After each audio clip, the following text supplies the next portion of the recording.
جن لوگوں نے ادب کیا ان کے مقدر جاگ اٹھے، ان لوگوں کو خداوند کریم نے دنیائی میں بخت لگائے۔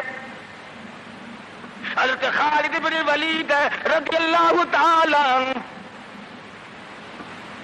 اطلاع دی گئی، خبر ملی کہ عیسائی سردار عیسائی بادشاہ 1.5 لاکھ کے قریب فوج لے کر مسلمانوں پہ حملہ کرنے کے لیے آیا ہے۔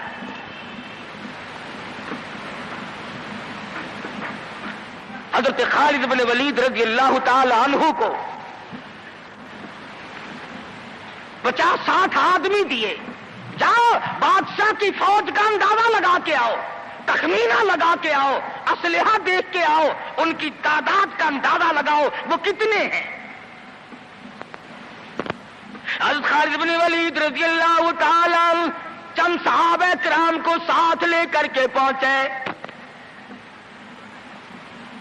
عیسائی بادشاہ کو پتا چلا، اس نے حضرت خالد بن ولید رضی اللہ تعالی عنہ کو بلایا اور کہنے لگا کہ دیکھو جنگ اچھی چیز نہیں ہے، ہم سے صلح کر لو، ہم سے صلح کر لو۔ حضرت خالد فرمانے لگے صلح میں دیر کیا ہے، قول لا الہ الا اللہ محمد الرسول اللہ صلی اللہ علیہ وسلم، کلمہ پڑھ، مسلمان بن جا، میرا بھائی بن جا، جنت کا حقدار بن جا، میرے نبی کا غلام بن جا، اللہ کی توحید کا ماننے والا بن جا، ابھی تمام باتوں میں صلح ہو جائے گی۔ وہ کہنے لگا بڑا جلدی کلمہ پڑھا ہے، جیسے میں اکیلا بیٹھا ہوں، تو نے میری فوج دیکھی ہے؟ 1.5-2 لاکھ فوج لے کے آیا ہوں، کھا جائے گی میری فوج تمہیں۔ کلمے پڑھا رہا ہے۔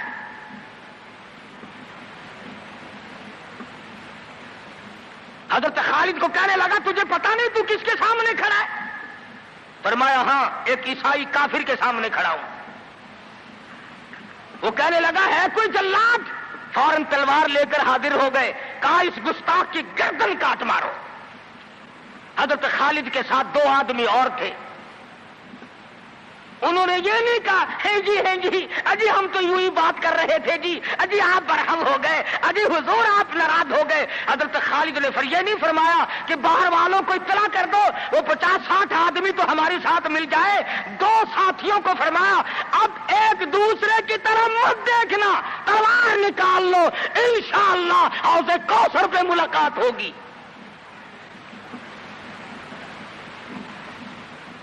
3 آدمی 1.5-2 لاکھ کے مقابلے میں ٹکرا گئے،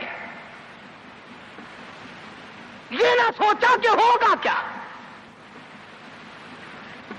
حضرت خالد بن ولید رضی اللہ تعالیٰ عنہ اور 2 ساتھی اور تمام کافروں کی فوج میں گھر گئے،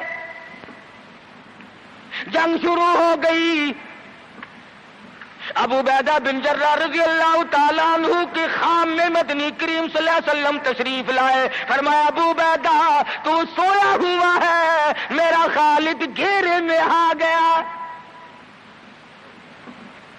گھبرا کے اٹھے، شور مچایا، لوگوں جلدی کرو پہنچو، خالد گھیرے میں ہے۔ حضرت خالد کی بیوی ام تمیم سنتی ہے، کہنے لگی نہیں مجھے یقین نہیں آتا، میرا خالد گھیرے میں آنے والا نہیں، آ ہی نہیں سکتا۔ گھر میں کھڑی ہو کر چاروں طرف نظر مارتی ہے، دیکھتی کیا ہے؟ وہ ٹوپی جس میں امام الانبیاء محبوب کبریا حضرت محمد مصطفیٰ صلی اللہ تعالی علیہ وسلم کے منہ مبارک رکھے ہوئے تھے، وہ بھول آئے۔ ام تمیم کہتی ہے خالد تو ضرور گھیرے میں آ گیا، تیری ٹوپی یہاں رہ گئی۔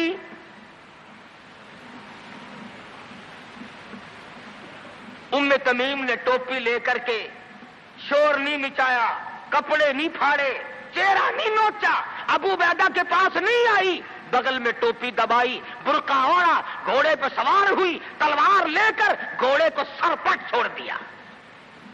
صحابہ دیکھ رہے تھے، ارے یہ کون ہے؟ یہ کوئی جاسوس معلوم ہوتا ہے، اسے پکڑو۔ صحابہ نے گھوڑے دوڑائے، گھیرے میں لے لیا، پوچھا برقع پوش تو کون ہے؟ کہنے لگی نہ چھیڑو، خالد کی بیوی ام تمیم ہوں۔ تو کہاں چلی ہے؟ کہنے لگی میرا خالد گھیرے میں آ گیا، ٹوپی گھر پہ بھول گیا، وہ پہنچانے چلی ہوں، ہمیں دے دے ہم پہنچا دیں گے، تو عورت ذات ہے۔ کہنے لگی خالد کی جو قدر میں جانوں تم نہیں جانتے، جان دے دوں گی مگر ٹوپی کسی کو نہ دوں گی۔ نکل پڑی، آ کے دیکھا تلواریں چل رہی ہیں، گاجر مولی کی طرح آدمی کٹ رہے ہیں، حضرت خالد بن ولید بیچ میں ہے۔ ام تمیم نے تلوار نکال کر چلانی شروع کر دی، گاجر کی طرح لوگوں کو کاٹ مارا۔ خود حضرت خالد کہتے ہیں او میرے ساتھیوں، اس نوجوان کو پہچانو، اس برقع پوش کو پہچانو، اس نقاب پوش کو پہچانو، یہ کون ہے؟ جب سامنے گئی نقاب اٹھا کے کہنے لگی خالد تیری بیوی ام تمیم ہوں، یہ ٹوپی بھول آئے ہو، پہنچانے آئی ہوں۔ اور کراچی کے مسلمانوں تم نے کبھی سوچا نہیں خالد کے سر پہ نبی کی ٹوپی نہیں، جس میں نبی کے بال رکھے ہوئے تھے، وہ گھیرے میں آ گئے۔ آج تیرے پاس قرآن نہیں، تو گھیرے میں ہے۔ وہ ٹوپی گھر پہ بھول آیا تھا، تو قرآن کو مسجد میں قید کر کے آیا، آج تو کفر کے لرزے میں پھنسا ہوا ہے، تو گھیرے میں ہے، تجھے کوئی نہیں نکال سکتا اللہ کے قرآن کے سوا۔ تم کتنی عسکری طاقت بڑھاؤ، تم تعداد بڑھا لو، تم چھوٹے بڑے زور لگاؤ، کتنی تم کوشش کرو، خدا کی قسم جب تک تم اللہ کا قرآن لے کر کے نہیں بیٹھتے اس وقت تک تمہارا گھیرا نہیں ٹوٹ سکتا۔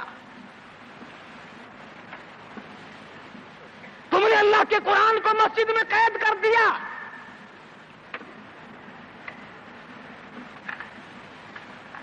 نہ اس کو عوام صدر میں جگہ دی، نہ مارکیٹ میں جگہ دی، نہ محلے میں جگہ دی، نہ برادری میں جگہ دی، نہ خاندان میں کوئی جگہ دی۔ تمام کو اکٹھا کر لو گے، اللہ کے قرآن کو پوچھنے والا کوئی نہیں۔ کون پوچھے؟ حضرت خالد تو صرف ٹوپی بھول کر آئے تھے، ہم نے قرآن ہی بھلا دیا، نبی کی سیرت کا آئینہ بھلا دیا۔ خدا کی قسم نبی نے امانت تمہارے سپرد کی ہے، میدان حشر برپا ہوگا اور اللہ کا پیغمبر کھڑا ہو کر تم سے مطالبہ کرے گا، لاؤ میری امانت کہاں ہے؟ کچھ لوگ کہیں گے اور جی ہم تو عشق کی وجہ سے ایسا کر بیٹھتے ہیں، محبت میں ہمیں پتہ ہی نہیں چلا قرآن کہاں رہ گیا، محبت میں ہمیں پتہ ہی نہیں چلا قرآن رہ کہاں گیا۔ اور تجھے کیسی محبت ہے، تجھے کیسا عشق ہے کہ تجھے آج تک پتہ نہیں چلا۔ عشق تو صحابہ کرام کو تھا۔ مدینہ منورہ ہے، اللہ پاک ہر مسلمان کو مدینہ پاک کی زیارت نصیب فرمائے۔ خدا کی قسم مدینے کی ہوا میں جو خوشبو ہے تمہاری، وہ کستوری میں نہیں ہو سکتی، وہ مشک میں نہیں ہو سکتی، وہ عنبر میں نہیں ہو سکتی، وہ زعفران میں نہیں ہو سکتی۔ ارے مدینے کی ہوا میں جو خوشبو ہے، جو گنبد خضرا سے ٹکرا کر آتی ہے، اس ہوا میں خوشبو بھی نرالی ہے۔ صحابہ کہتے ہیں کہ جب ہم نبی صلی اللہ علیہ وسلم کو تلاش کرنے کے لیے نکلتے تو کسی سے پوچھتے نہیں پھرتے تھے، بلکہ مدینے کی ہوا بتاتی تھی ادھر آؤ ادھر آؤ، حضور ادھر تشریف لے گئے۔ مدینہ منورہ میں ایک جنگ کی تیاری فرمائی، صحابہ کرام کا لشکر تیار فرمایا، حضور اکرم صلی اللہ علیہ وسلم نے۔ جمعے کا دن ہے، صبح کا وقت ہے، لشکر کو ساتھ لے کر کے تشریف لے گئے، 2-3 میل تک رخصت فرمانے کے لیے گئے، دعا کر کے واپس آ گئے، اللہ تمہیں کامیاب فرمائے۔ صحابی ہے حضور اکرم، سب کہہ دو صلی اللہ علیہ وسلم کا۔ آؤ عشق کی بات تمہیں بتاؤں، حضور اکرم صلی اللہ علیہ وسلم نے روانگی کے وقت فرما دیا، توجہ کرنا، لشکر کو رخصت کرتے وقت فرما دیا، اور میرے دیوانوں اور پروانوں اور میرے جانثاروں بات سنو، پہلے جھنڈا جعفر طیار رضی اللہ تعالیٰ عنہ کے ہاتھ میں دینا، پھر جھنڈا عبداللہ ابن روا کے ہاتھ میں دینا، پھر جھنڈا اسامہ بن زید کے ہاتھ میں دینا۔ حضور کے کلام کی مراد کو اگر صحابہ نہیں جانتے تو کون جانتا ہے؟ سمجھ گئے صحابہ کہ جعفر طیار شہید ہوں گے، یہ جو حضور نے فرمایا پھر اس کو دینا، پھر اس کو دینا۔ حضور صلی اللہ علیہ وسلم کے کلام کی، فرمان کی، ارشاد کی مراد اور منشا غرض و غائب صحابہ سمجھ گئے کہ جعفر طیار شہید ہوں گے، اور پھر عبداللہ بن روا بھی شہید ہوں گے، اور اسامہ بن زید بچ کے آئیں گے۔ صحابہ کا تجربہ تھا حضور کے کلام کو سمجھنے کے لیے۔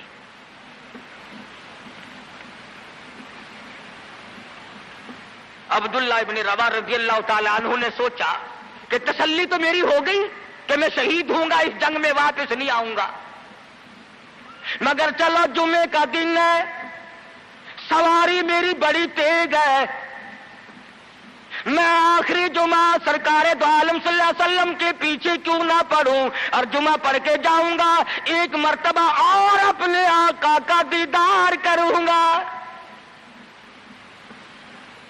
واپس مدینے میں آئے، گھر نہ گئے، بیوی بچوں میں نہ گئے، باغ و بہار میں نہ گئے، فصل باڑی میں نہیں گئے، لوگوں میں نہیں گئے، سیدھے مسجد نبوی میں تشریف لائے۔ جمعے کی نماز کے بعد مدنی کریم صلی اللہ علیہ وسلم سے سلام کیا۔ حضور نے فرمایا عبداللہ میں نے تو تجھے صبح رخصت کیا تھا لشکر کے ساتھ، تجھے صبح روانہ کر دیا تھا، تو چلا گیا تھا فوج کے ساتھ۔ عرض کیا یا رسول اللہ میرے ماں باپ قربان ہو جائیں، آپ کے فرمان سے میں نے یہ اندازہ لگایا کہ میں شہید ہو جاؤں گا، میرا یہ آخری جنگ ہے، یہ آخری جہاد ہے۔ میرے دل میں ایک بات آئی، آج جمعے کا دن ہے، اپنے آقا کے پیچھے جمعہ بھی پڑھوں، آخری جمعہ پڑھوں اور آخری دیدار کر کے جاؤں۔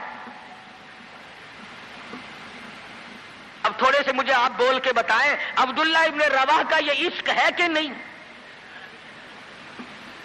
کوئی ڈر کی بات نہیں، کوئی خوف کی بات نہیں، بیوی بچوں کی محبت نے نہیں کھینچا، باغوں کو دیکھنے نہیں گیا، بچوں سے ملاقات کے لیے نہیں گیا۔ ارے حضور کا عشق ہے، کہتا آخری جمعہ، آخری دیدار، آخری ملاقات۔ اور عرض کیا میرے آقا میں اپنے ساتھیوں کو جا ملوں گا، میری سواری بڑی تیز ہے۔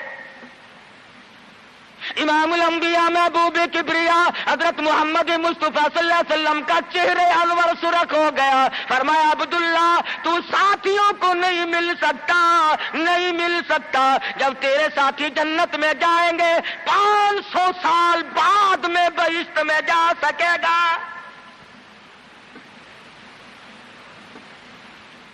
کیوں؟ اس لیے چاہے تم عشق کے تحت آئے، محبت کی وجہ سے آئے، جذبے کی وجہ سے آئے، جمعے کے لیے آئے، میرے دیدار کے لیے آئے، میری ملاقات کے لیے آئے، جب میں نے رخصت کر دیا تھا میرے حکم میں تاخیر کیوں کی؟ پتہ چلا عشق بھی وہ مقبول ہے جو حضور کی غلامی کے اندر اندر ہو۔ غلامی سے باہر جو عشق ہے وہ عشق نہیں، وہ فریب ہے، وہ دجل ہے۔ آج آپ دیکھ لیں، نام دیکھو، شکل دیکھو، نام ہوگا عاشق رسول اور شکل دیکھو تو خدا کی قسم بالکل ایسا معلوم ہوگا جیسے اندرا کا بھتیجا ہو۔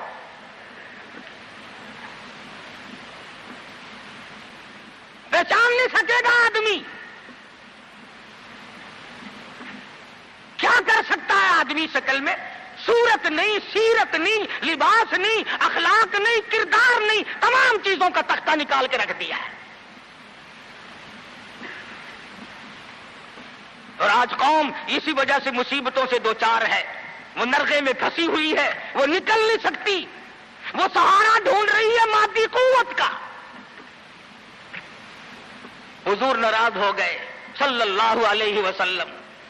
صحابی کہتے ہیں میں چاہتا تھا زمین پھٹ جائے، مجھے لقمہ بنا کر نگل جائے۔ صحابی کہتا ہے مجھے زندگی تلخ لگنے لگی، ہائے میرے آقا مجھ سے ناراض کیوں ہو گئے؟ عبداللہ بن روا تشریف لے گئے، گھر پھر بھی نہیں گئے، بال بچوں میں پھر بھی نہ گئے، اور جا کر کے جہاد میں شریک ہو گئے۔ 3 دن گزر گئے، کوئی چیز حلق میں نہ گئی، کمر سیدھی نہیں ہو سکتی تھی، جنگ سخت تھا، لڑائی شدید تھی، تلواریں چل رہی تھی۔ عبداللہ بن روا فرماتے ہیں مجھے بھوک لگی، سیدھا کھڑا نہیں ہو سکتا تھا، مجھے یاد آیا میرے تھیلے میں گوشت کے خشک ٹکڑے موجود ہیں، میں ان کو منہ میں لے کر ذرا چوسنے لگا، مجھے مدینے کا باغ یاد آیا، مجھے بیوی یاد آئی، مجھے اولاد یاد آئی۔ اے نبی کے دیوانے کا طرز زندگی دیکھ۔ صحابی کہتا ہے میں نے انگلی حلق میں ڈال کر وہ بوٹی باہر نکال دی، کہا اچھا میں تجھے کچھ کھانے کے لیے دینے لگا ہوں تو یہاں بیٹھ کر گھر یاد آیا، کھڑے ہو گئے اور فرمانے لگی اور میری بیوی اور تمہیں طلاق ہو، اور میرے باغ بہار جاؤ، اسلام کے لیے وقف ہو تم، آج کے بعد میرے نہیں۔ کسی نے پوچھا کیا کہہ رہے ہو؟ فرمایا ہاں ہاں، نقشہ سامنے کیوں آیا؟ آخری وقت میں دنیا کا نقشہ میری آنکھوں میں کیوں کھینچا؟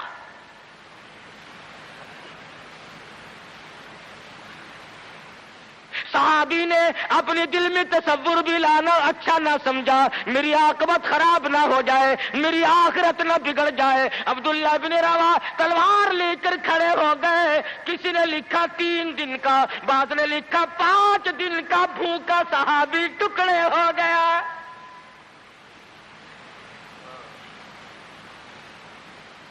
یہ تھا عشق جسے عشق کہا جاتا ہے، لیکن حضور کی اندازہ لگاؤ حکم میں تاخیر کی وجہ سے 500 سال بعد کو بہشت میں جا سکے گا، اور جنہوں نے حضور کے احکام کو سرے سے ٹھکرا دیا، سرے سے ماننا ہی نہیں، انکار کر دیا، اب یہ فیصلہ تم کرو، اب یہ فتویٰ تم دو کہ وہ جنت میں کب جائیں گے۔